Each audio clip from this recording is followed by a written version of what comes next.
ערב טוב ומבורך, ברשות מורי ורבותיי. Bezrat Hashem Yitbarach. On étudie cette semaine la Parashat Hashavua, Parashat Toldot, et aussi on va parler Bessiyata Dishmaya du mois de Kislev, puisque ce soir on est Rosh Chodesh Kislev, Iratzon Shei Chodesh Tov Lekulam Bezrat Hashem.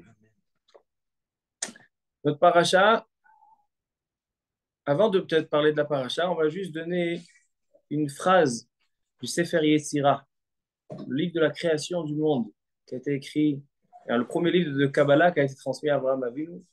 Il dit, Sefer Yetzira, que le mazal de Chodesh Kislev, c'est mazal Keshet, c'est l'arc. Écrit le Shem Mishmuel, Rabbi Shmuel Misoch Chashov, au nom de son père, le Avnei Nezer.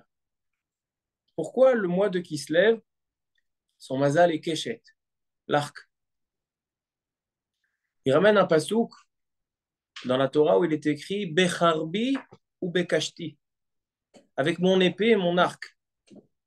Dit là-bas le Targum, donc le Unkelos, la traduction, il dit Betzloti ou Bebaouti, c'est-à-dire que on a la prière, le Targum traduit la Keshet, l'épée et l'arc avec des mots de prière, c'est-à-dire que le Keshet symbolise, l'arc symbolise la prière. Donc, ce qu'on va essayer de réfléchir ce soir, en quoi le mois de Kislev symbolise la prière et quel rapport il a avec la fête de Hanouka. La fête de Hanouka, que c'est la guerre entre les Juifs et les Hashmonaïm et les Grecs. On va voir que le mazal du mois, c'est le mazal qui a permis de gagner les Grecs. En quoi le mazal Keshet, l'arc qui symbolise la tfila, c'est ce qui va faire célébrer la fête de Hanouka. Donc, Bezrat Hashem, on va poser quelques questions sur la paracha. Après, on fera Siyata Dishmaya, le lien. Dans notre paracha, on a 3 chapitres. La paracha n'est pas très longue. Le chapitre 25, 26 et 27. Le chapitre 25 nous parle de la naissance de Yaakov et Esav, les deux jumeaux si différents.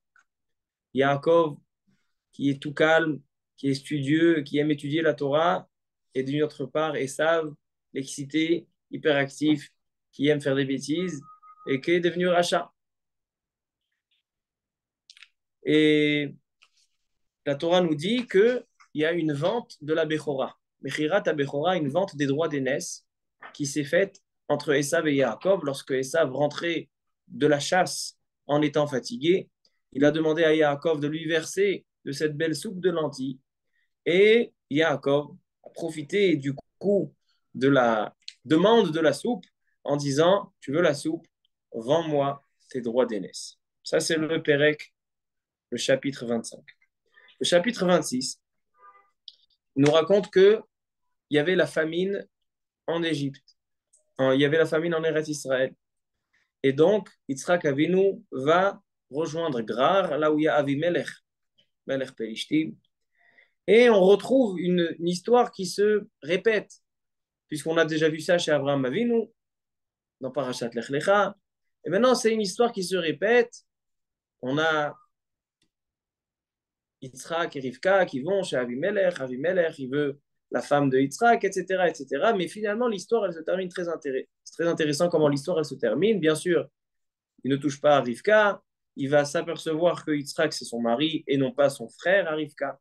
Mais ce qui va se passer, c'est que Avimelech va demander d'avoir une alliance, une brite avec Yitzhak. Il a dit, j'ai vu que Akadosh Baruch Hu est avec toi et je demande à partager cette bénédiction.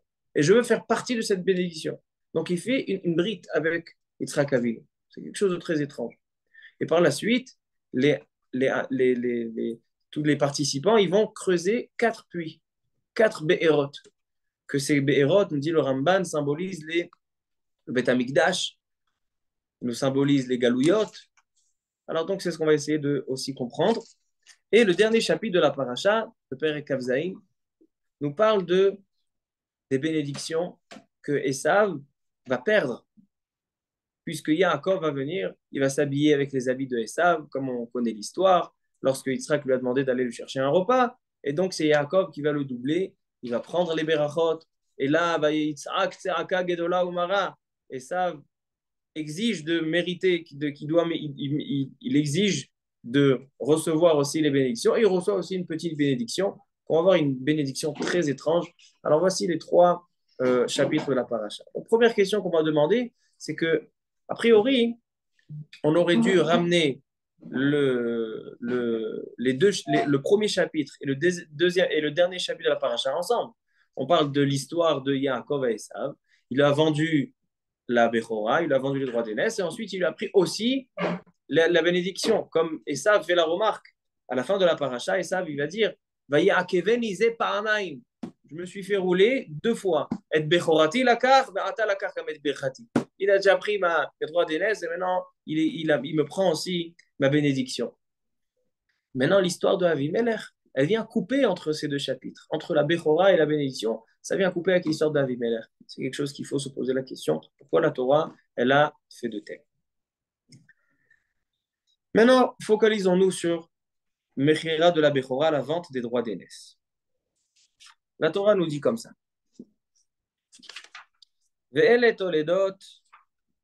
Donc, je commence le commencement de la paracha. Ve'ele toledot Yitzhak ben Avraham. Avraham holid et Yitzhak. Donc, lorsqu'il avait 40 ans, il s'est marié. Rivka n'avait pas d'enfant. Et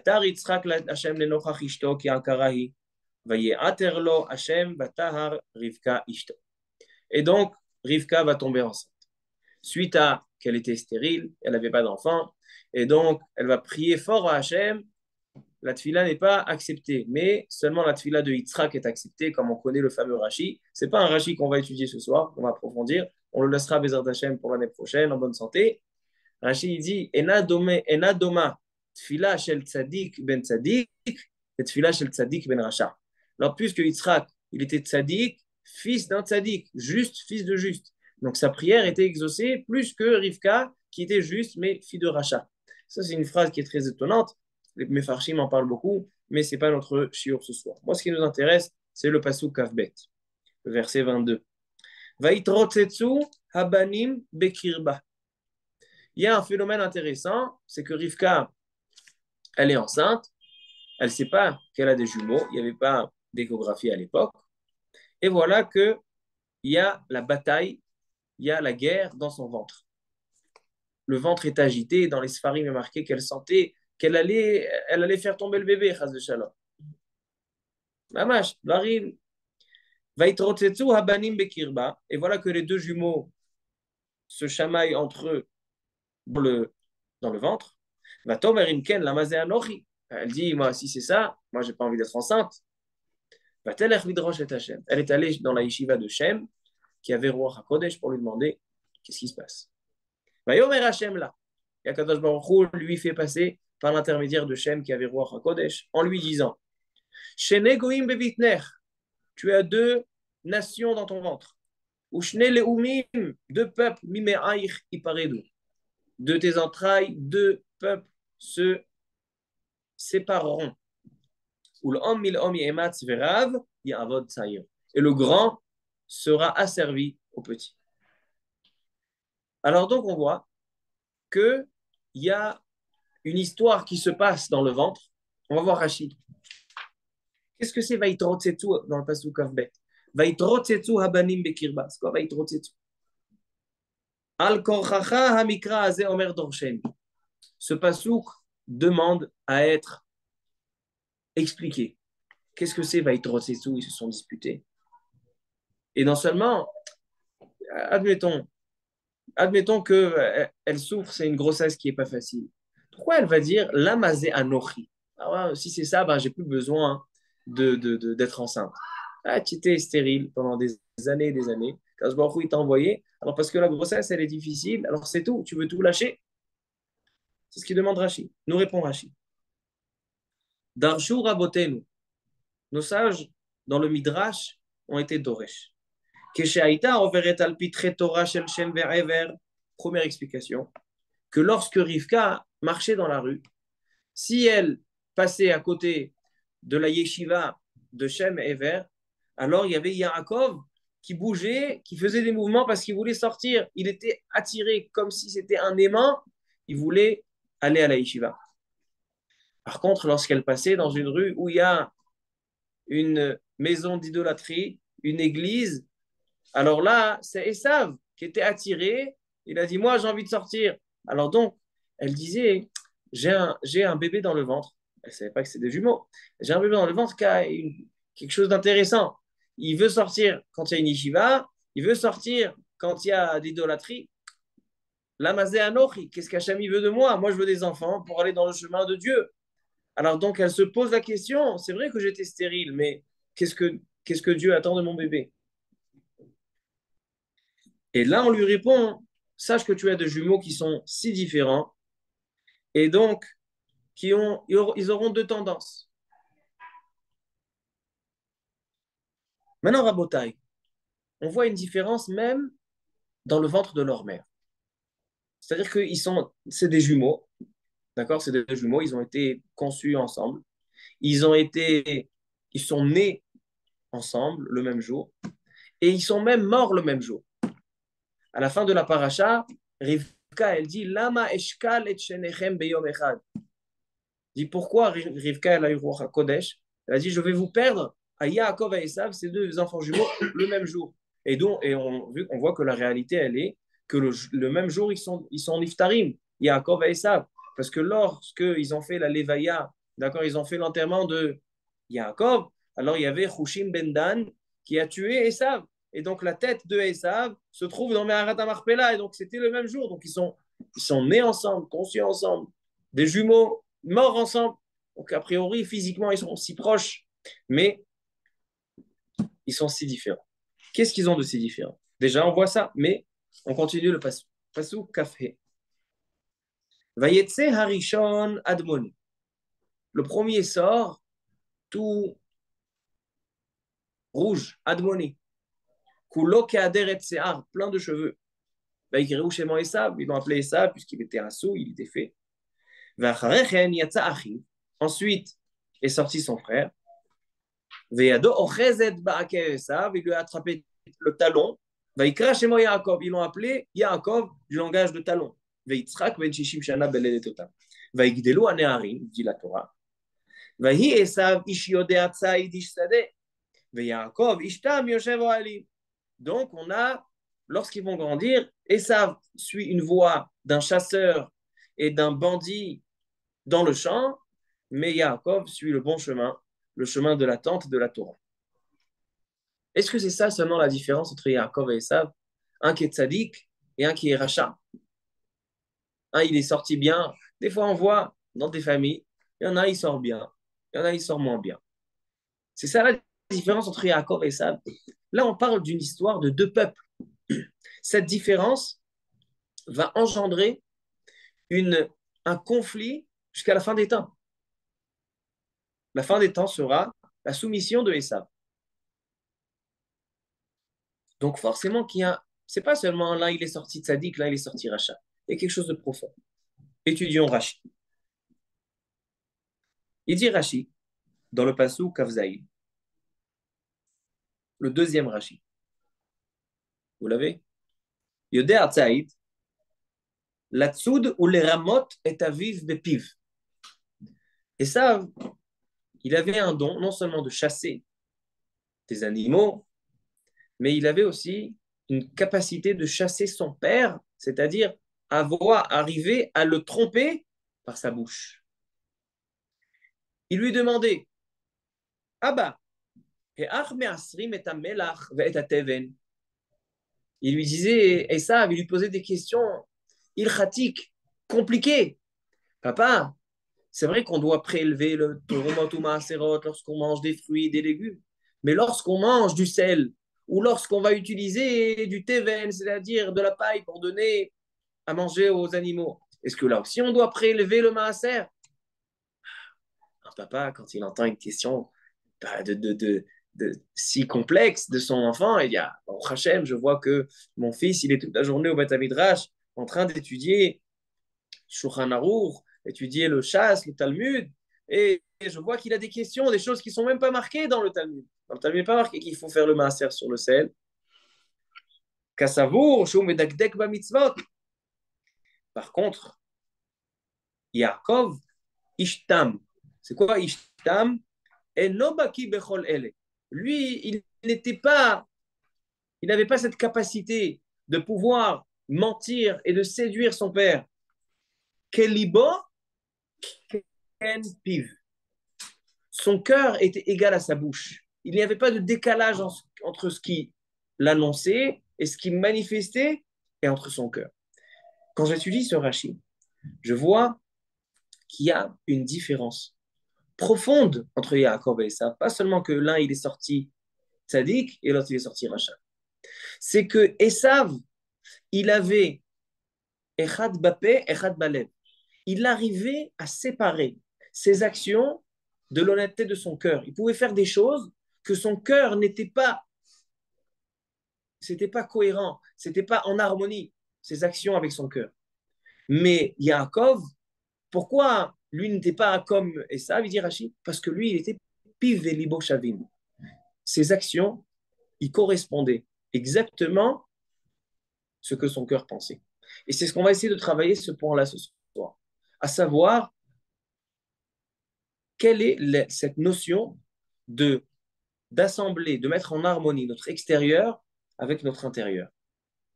C'est ça le titre du shiur, et ça sera ça le sens du shiur, et c'est comme ça qu'on va rattacher aussi le mois de Kislev avec le mazal Keshet et de la Tfila à Hanouka.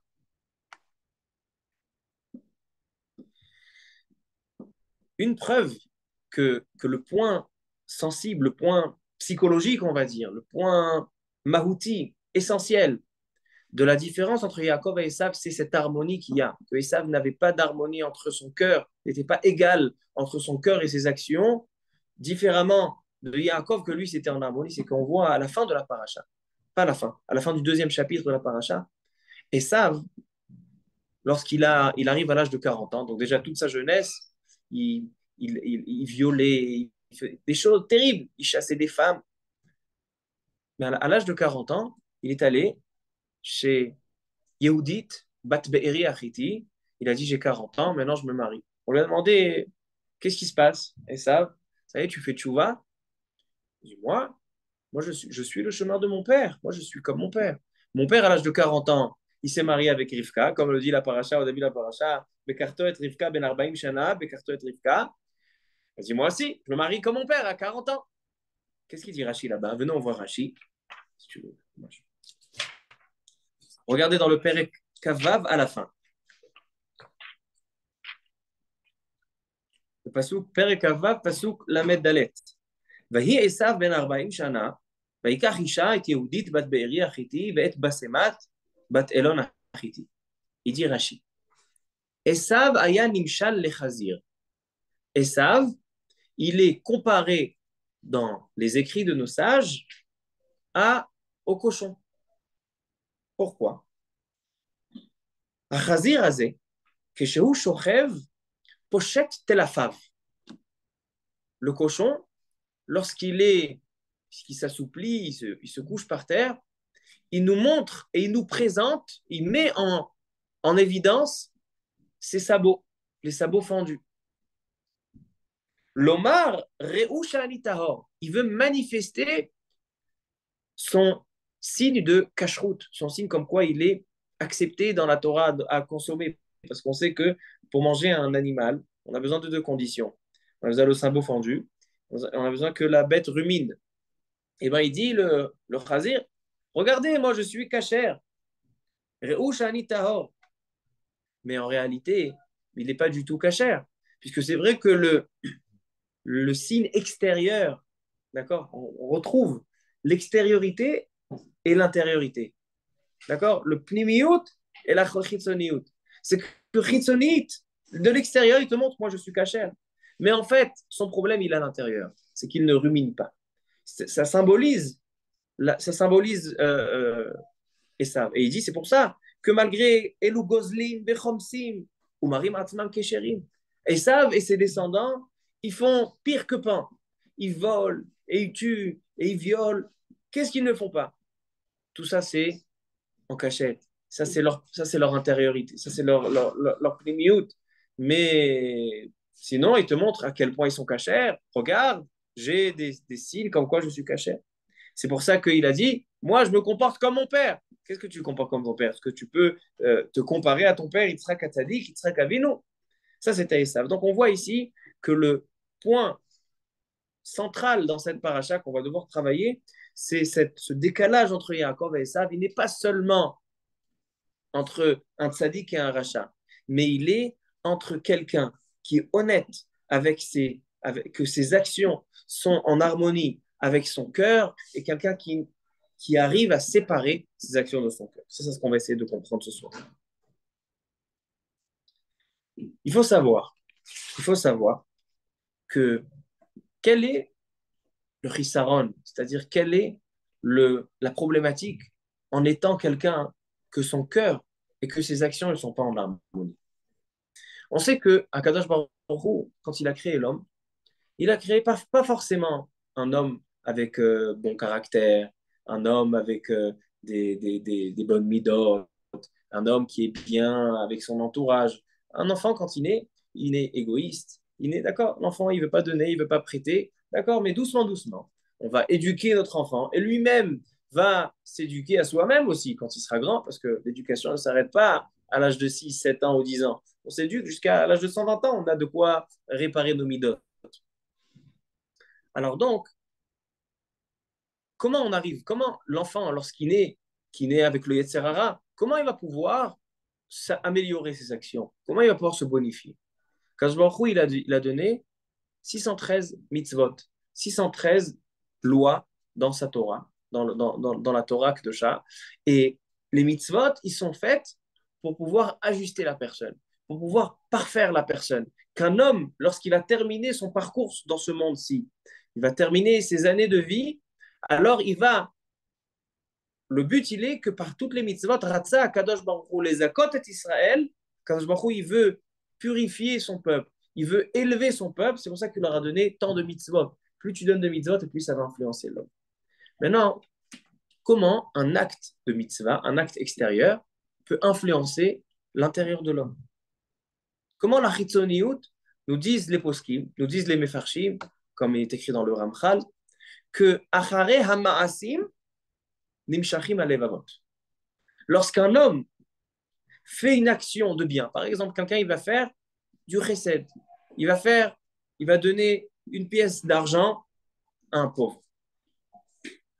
Maintenant, il donne cette pièce, qu'est-ce qu'il est en train de faire? Alors si il donne la pièce seulement parce qu'il y a marqué dans le Kafachaim que dans la tfila, c'est bien de donner parce que si tu donnes, la tfila sera acceptée.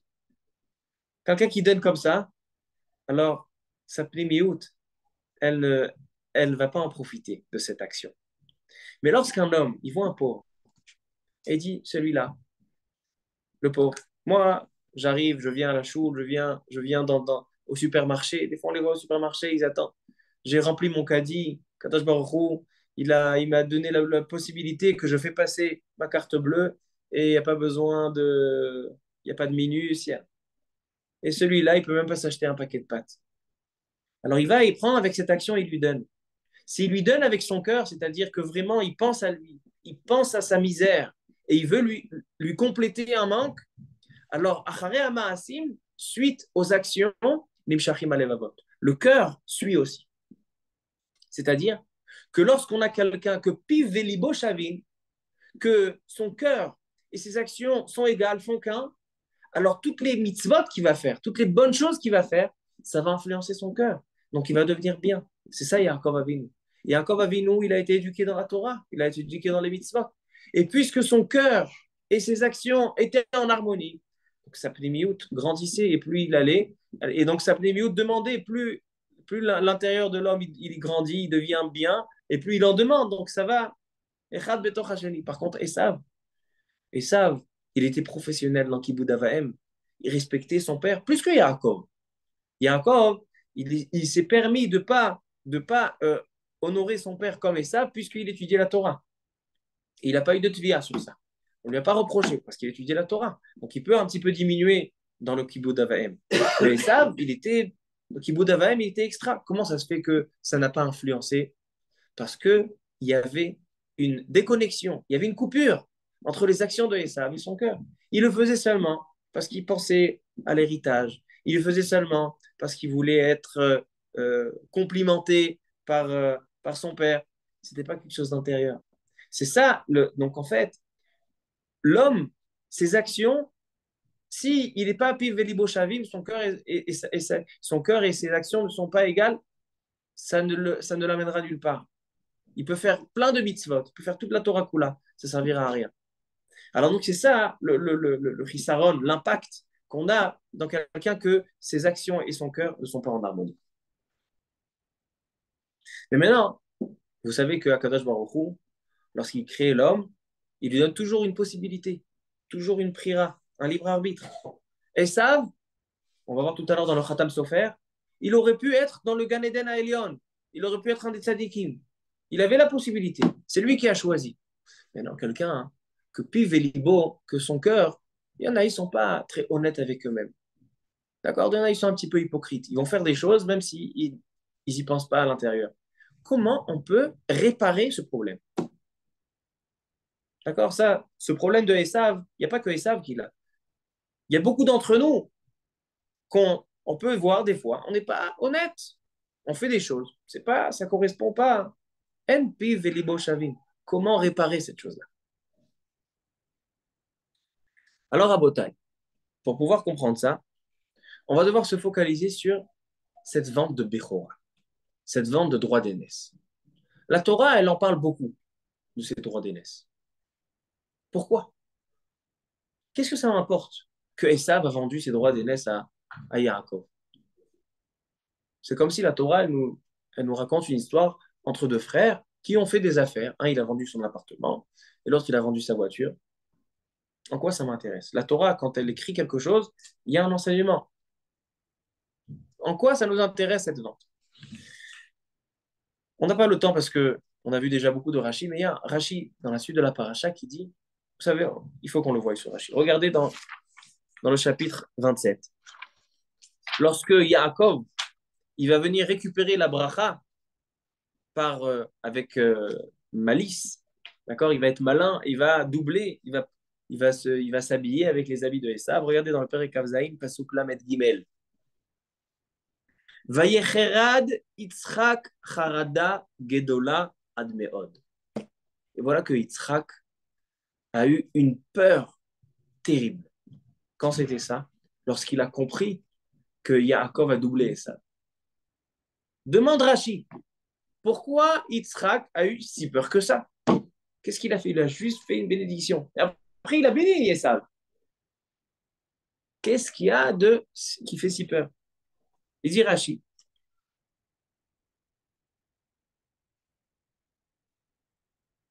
Dans le pasuk Lamed Vav, d'accord? Le Rashi se trouve plus loin. Tanchuma. Regardez Rashi, pasuk Lamed Vav, au milieu du Rashi, Tanchuma. Lama Harad Yaakov, le Midrash Tanchuma nous dit, pourquoi Lama Harad Yitzchak? Pourquoi Yitzchak avait une harada, avait une peur si grande? Amar, Shema Avon Yeshbi, Sheberachti et Akatan, Lifnei Agadol, Veshiniti Seder Ayachas. La peur de Yitzhak, elle était, j'ai très peur. Peut-être que j'ai fait la bénédiction au petit à la place du grand. J'ai pas suivi l'ordre selon l'âge.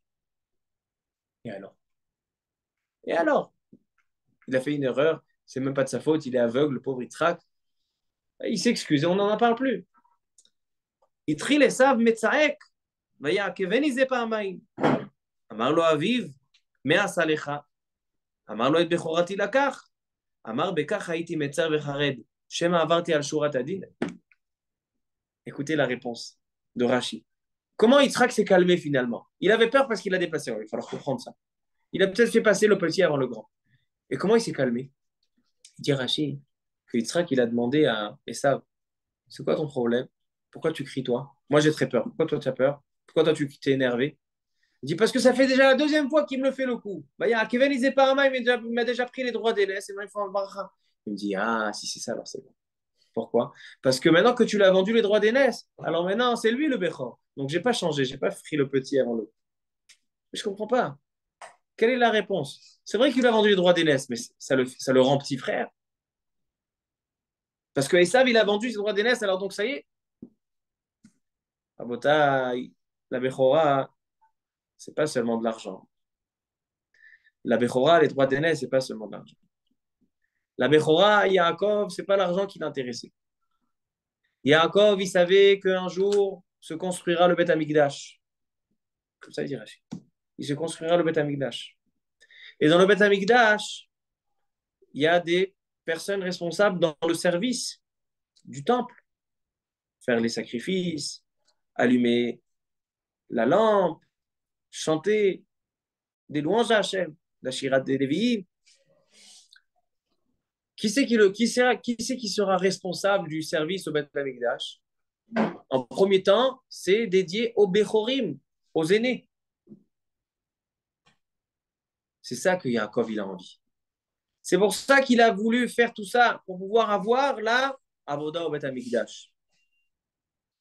C'est pour ça qu'il dit Yitzhak, j'ai peur.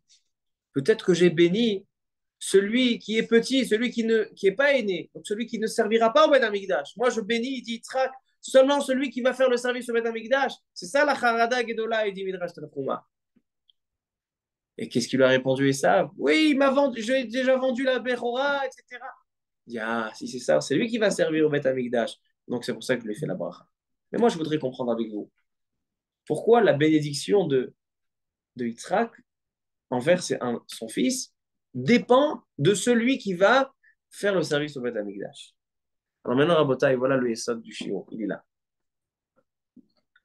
Le service au Beth Amikdash, on sait que le Beth Amikdash, c'est le cœur du clan Israël, le cœur du peuple juif. Pourquoi? Parce que cet endroit-là, c'est l'endroit de connexion entre les juifs et leur Dieu. Akadosh Baruch Hu et Israël se rencontrent au Beth Amikdash. Akadosh Baruch Hu, il fait descendre sa Shekhinah au Beth Amikdash. Et lorsque Am Israël, pendant les fêtes, ils vont au Beth Amikdash, pourquoi? Les Raot et Panaï. Ils viennent visiter, il y a une rencontre. C'est le Moed. Dans les Moadim, Moed, en hébreu, Moed, c'est un rendez-vous. On a un rendez-vous avec Hachem au Beth Amikdash. Pourquoi? Parce qu'il y a cet endroit-là, c'est l'endroit où il y a la Avoda, où il y a le service divin. Quel est le service divin? Le service divin, c'est un service de Pnimiout. C'est un service du cœur, d'où je sais. Aujourd'hui, on n'a plus le temps. On n'a plus le Beth Amikdash. Qu'est-ce qui a remplacé les sacrifices? On le dit tous les matins, c'est la prière. Unchalema parim, c'est fatel. C'est-à-dire que aujourd'hui, la prière, un juif, il prie 3 fois par jour. La prière remplace le sacrifice au Beth Amikdash. La prière, Botaï, c'est la mitzvah, une des 613 mitzvot de la Torah, mais c'est la seule mitzvah qui fait ressortir la pnimiyut, donc l'intérieur de l'homme, le cœur de l'homme. D'où je sais. Toutes les mitzvot qui sont dans l'action, c'est pas forcément le cœur qui parle. On peut faire de la tzedaka, même si notre cœur n'y est pas. On peut étudier la Torah, même si notre cœur n'y est pas. On peut faire du chesed, on peut manger de la matzah, on peut faire la souka, et notre cœur, il n'est pas là. La seule mitzvah que le sens de la mitzvah, il est de faire sortir ton cœur par la Hachem, demande-lui quelque chose, c'est la mitzvah de la tfila. Celui que son cœur n'est pas dans la tfila, il n'a pas fait de tfila. C'est quoi tfila? Demander à Hachem. Ben, si tu n'as pas demandé avec ton cœur, tu crois vraiment qu'Akadosh Baruch Hu, il entend quoi? Les paroles? La seule mitzvah qui est fondée sur le cœur de l'homme, c'est la tfila. Et regardez un beau remez que j'ai entendu une fois. Il me semble du Rav Moshe Shapira, à la vache Shalom. Regardez comment c'est joli. Si on prend les lettres de l'homme, Adam, les lettres de l'homme, c'est quoi? C'est Aleph, Dalet, Mem. Comment on écrit le Aleph? Aleph, Lamed, P. Dalet, Dalet, Lamed, Tav. Mem, Mem, Mem. Si je prends l'intérieur, c'est-à-dire j'enlève le Adam, j'enlève le Aleph, Dalet, Mem, qu'est-ce qui me reste? Dans le Aleph, il me reste Lamed P.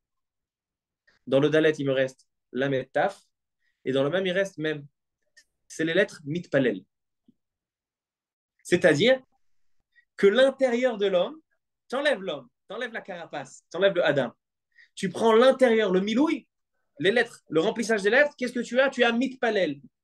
Et moi, je me pose la question, pourquoi l'homme est symbolisé? Pourquoi l'homme est défini? Il n'est pas seulement symbolisé. L'homme est défini par la prière. Et c'est pas seulement que Adam, le milouï de Adam, c'est Mitpalel.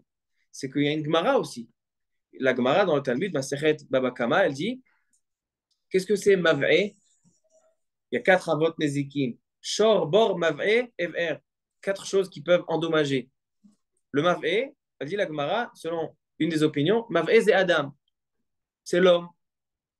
C'est quoi Mav'e en araméen? Mav'e, c'est quelqu'un qui demande. Imtiv ayun be'ayun. La définition de l'homme, elle est dans la prière. Pourquoi? Selon ce qu'on explique, Zenifla Beoter. Pourquoi? Parce qu'on a dit la seule mitzvah dans la Torah qui est fondée, qui est basée sur l'intérieur de l'homme, sur le cœur de l'homme, c'est la tfila. Parce qu'on a dit, même étudier la Torah, un homme, il peut étudier la Torah et son cœur n'est pas là. Il peut faire la tzedaka et son cœur n'est pas là. Mais la tfila, celui que son cœur n'est pas là, il n'a pas fait la tfila. C'est pour ça que la définition de l'homme, c'est mitpalel, c'est la prière. Maintenant, Botaï, maintenant qu'on a compris que la définition de l'homme, la définition du juif, c'est la prière, on comprend pourquoi la Bechora, le service au Beth Amikdash, il est si important. Le service au Beth Amikdash, c'est en fait le cœur de l'homme qui ressort. C'est toute sa définition. C'est ça que Yaakov, il a voulu prendre de Esav. Esav, malgré qu'il avait Piv Velibo Enam Shavim, que son cœur et ses actions n'étaient pas en harmonie, mais il avait une manière de s'en sortir. Il pouvait redevenir tzaddik. Qu'est-ce qu'il avait entre les mains? Il avait la Avodah Beth Amikdash. Comme ça, il dit le Khatam Sofer. Khatam Sofer dans Parashat Vaishlach, il dit ça. Il dit que Esav, il aurait pu être tzaddik. Comment? S'il avait utilisé son droit d'aînesse pour aller servir au Beth Amikdash, c'est-à-dire que malgré que ses actions ne correspondent pas à son cœur, mais il y a un endroit où il peut faire ressortir le cœur.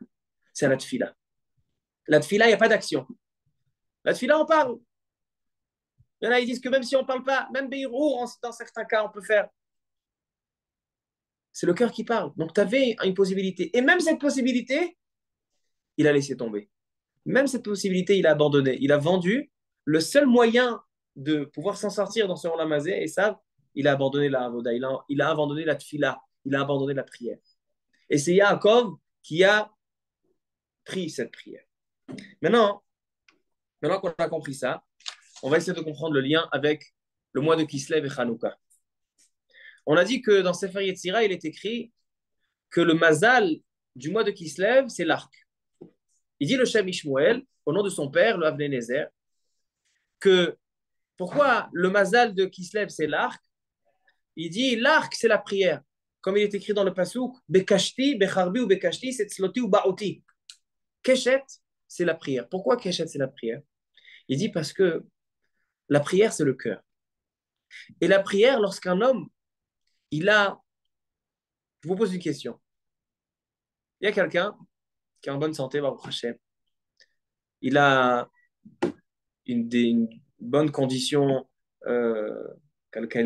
financière, il a une belle situation financière, il a des enfants qui réussissent, etc. Il vient faire sa prière au Beth Knesset, à la synagogue. À côté de lui, il y a un juif. Le pauvre, il n'a pas la santé. Il n'a pas d'argent. Ses enfants sont délinquants. Et il fait la prière. La prière de qui est plus profonde? Celui qui souffre. Celui qui souffre, il a besoin. Celui qui est en bonne santé, il n'a rien besoin de rien. Lui, il vient, il a son heure de prière, il ne va pas s'ennuyer toute la journée à la maison, il est à la retraite. Alors, il a son sederium, d'accord? Il a sa journée le matin à 8 heures, après un petit cours sympathique, il y a des croissants. L'après-midi, il y a encore mincha, arvit. Il n'a pas besoin. Quelqu'un qui n'a pas besoin, alors il demande moins. Celui qui a besoin, il demande. Alors il dit, c'est exactement comme l'arc. L'arc, quand on prend une flèche et on veut tirer à l'arc, si je ne tire pas en arrière, l'arc, la flèche ne pourra pas aller loin. Plus je tire, plus je vais en arrière, plus je vais tendre la file, la corde, la flèche va aller plus loin. C'est ça la tfila. La tfila, elle dépend du cœur de l'homme. Si le cœur de l'homme, il demande, il va essayer de demander le maximum, la prière va aller beaucoup plus haute. Alors il dit, c'est pour ça que le mois de Kislev, donc en fait on voit un lien déjà entre la paracha et le mois de Kislev, c'est qu'on voit que la paracha, elle est basée sur ce conflit entre Yaakov et Esav qui est sur le service au Beth Amikdash, qui est la prière, qui est le cœur de l'homme. Et le mois de Kislev aussi. Le mazal du mois de Kislev, d'accord, donc le symbole des astres, c'est Keshet. C'est la prière qui est symbolisée par l'arc. Et quel rapport avec Hanouka? Alors écoutez Davar Nifla. Je pense expliquer comme ça. Les Yévanim, les Grecs, qu'est-ce qu'ils ont fait? Les Grecs, ils n'ont pas menacé les Juifs en menace de mort. C'est pas comme à Purim. Purim, il y avait une menace de mort. C'est pour ça que Purim, il y a une mitzvah de faire une saouda à consommer. À Purim, on doit consommer. Pourquoi? Parce que comme c'est le corps qui a eu un S, alors le corps, il doit fêter.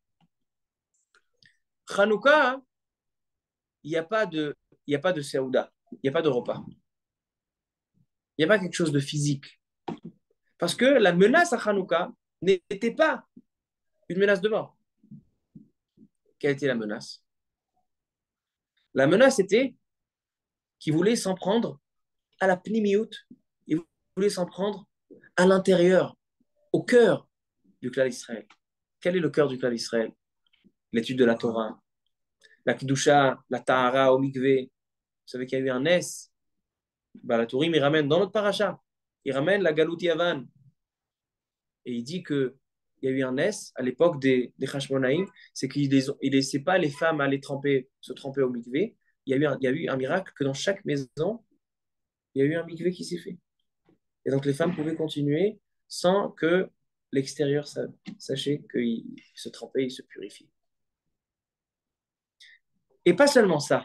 Il y a marqué que les Grecs, ils ont demandé au Ham Israël, Kitvu lachem al keren hashor, écrivez sur la corde du taureau, En lanu chelek beloke Israël. Écrivez sur cette corde, nous, on n'a rien à voir avec Dieu.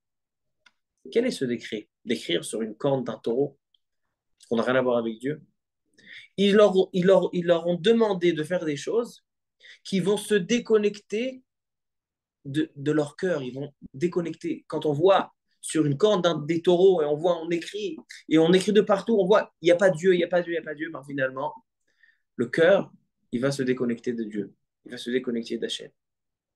Le Nes de Hanouka, il est dans le Beth Amikdash.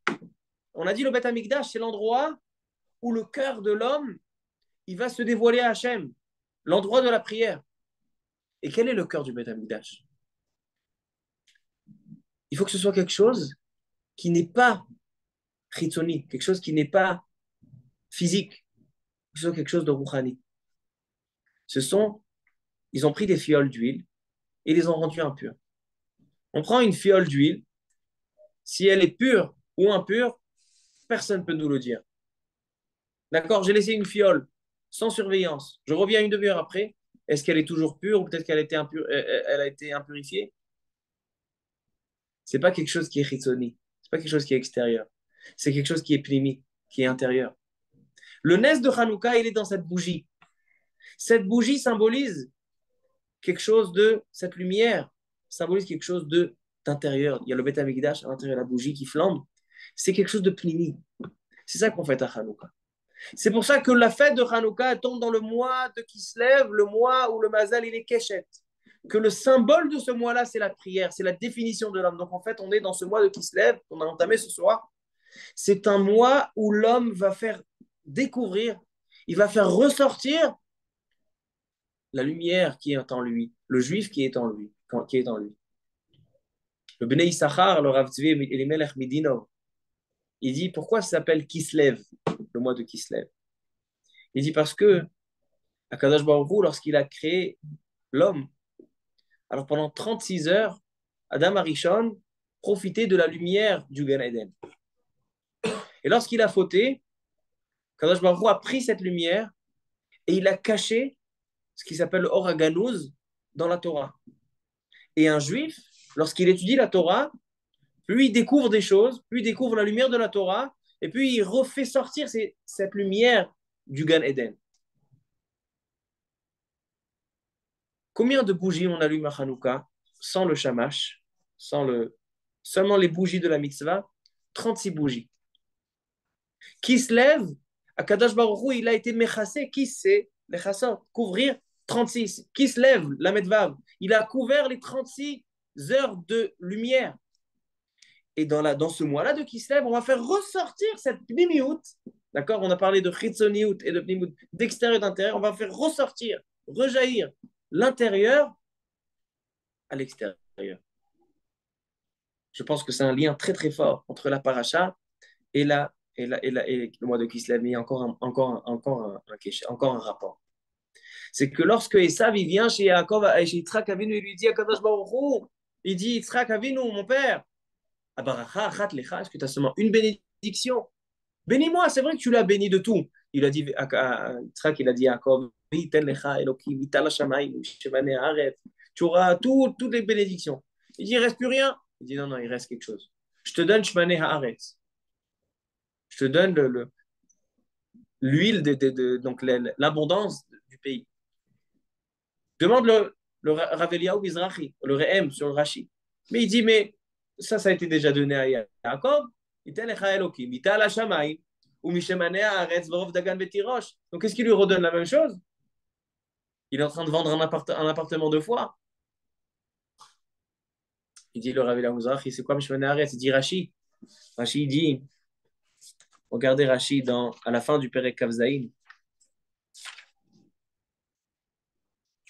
dans le Passouk, la Medet, Mishmané Haaretz, Zu Italia Shel Yavan. Qu'est-ce qu'il lui donne à Esav?